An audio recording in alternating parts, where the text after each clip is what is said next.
Assalamu alaikum warahmatullahi wabarakatuh. Alhamdulillahi rabbil alamin. Wassalatu wassalamu ala rasulillahi sallallahu alaihi wasallam wa baad.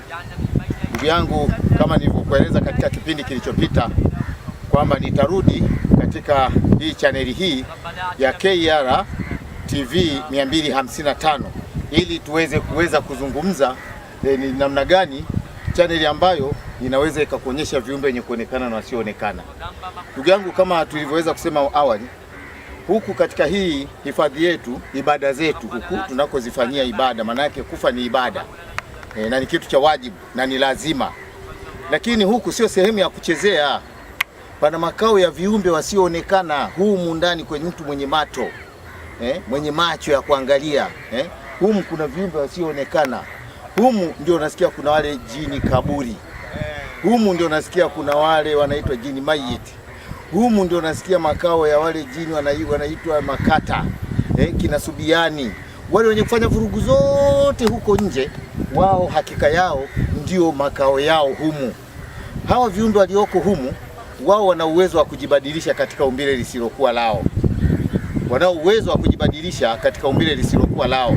Wakatoka wakaenda huko wakavuruga ndoa ya mtu, wakatoka wakaenda huko wakamfilisi mtu, biashara ikafa, mambo yakashindikana. Hakika sehemu kama hizi sio sehemu za kuchezea. Unaweza ukaingia ukatoka na maradhi kama ilivyoweza kuzungumzwa. Kwa hiyo utakuwa umeingia katika milki ya watu ukaanza kufanya vurugu. Unapofanya vurugu hawatakuacha salama. Huku kunatakiwa unakuja kama tunavyoweza kupeana elimu, kuelimishana kwamba ni kitu gani kinaweza kikawa namna hiyo. Na watu wengi waliokuwa washirikina, wachawi, huwa wanatumia sehemu kama hizi kufanya mambo yao. Kwa mfano, mtu anapotaka kumharibu mtu na akienda kokote duniani asiweze kupata usaidizi wa aina yoyote, anakuja katika lile kaburi ambalo halijui, anafanya vitu vyake, anafukia vitu, hatimaye uchawi unaweza ukampata yule mtu na inakuwa ni hatari, kwa sababu majini waliolala hapa, wanaoishi humu makaburini, ni majini hatari sana, ni viumbe hatari. Ndugu yangu mpenzi, ni viumbe hatari mno.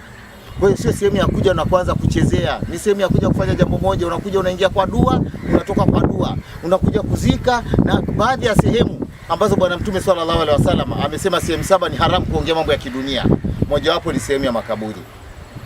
Ni haram tena mutlak kuongea mambo ya kidunia. Unaongea Yanga na Simba, unaongea sijui nini, mambo ya mitaani, mambo ya nini, hairuhusiwi. Pana taratibu zake kuingia hapa.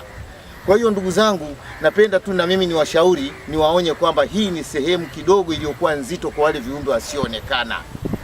Ni sehemu ambayo sasa wale washirikina, wachawi, wanga ndio sehemu wanayofanya kwamba ndio makutano yao. Wanakutana humu, wanafanya vikao vyao, kisha wakiondoka wanakwenda, wanakuwa na roho ngumu kiasi kwamba wanaweza kumdhuru mtu yeyote bila kumwonea huruma. Mama anaweza kumtoa mwanae kafara, baba anaweza kumtoa mke wake, mtoto anaweza kumtoa mama. Ni kwa sababu ya kukaa sehemu kama hizi, wanakuwa na akili ambayo kwamba inakuwa ni akili isiyokuwa nzuri, isiyokuwa na mantiki. Kwa hiyo ndugu yangu mpenzi, hebu tufuatilia katika vipindi hivi tukiwa nje ya makaburi haya, tuweze kuwa tunaambizana kwamba ni nini na ni jinsi gani, nini cha kufanya ili kuyaepuka. Jambo kubwa ninalokushauri ni kuacha tu kufanya ushirikina katika maeneo kama haya. Maeneo kama haya yanahitaji sadaka. Mfagizi kama huyu unakuja unamnuia tu marehemu ndugu yako au marehemu aliolala hapa. Hakika yako ukiyafanyia maeneo haya ihsani, hata wewe siku yanakukuta wewe naye utafanyiwa ihsani hii ambayo wenzio wanaweza wakafanyia. Kwa hiyo ndugu yangu, mimi naendelea kukusisitiza na kukukaribisha katika chaneli yetu pendwa ya KR TV 255 ili uweze kuangalia na tuende na wewe katika vipindi vingine vinavyofuata ili tuweze kwenda katika hali ya usawa. Kumbuka nambari zetu ni 0621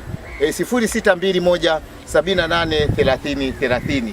Wa hadha, assalamu alaikum wa rahmatullahi wa barakatuh.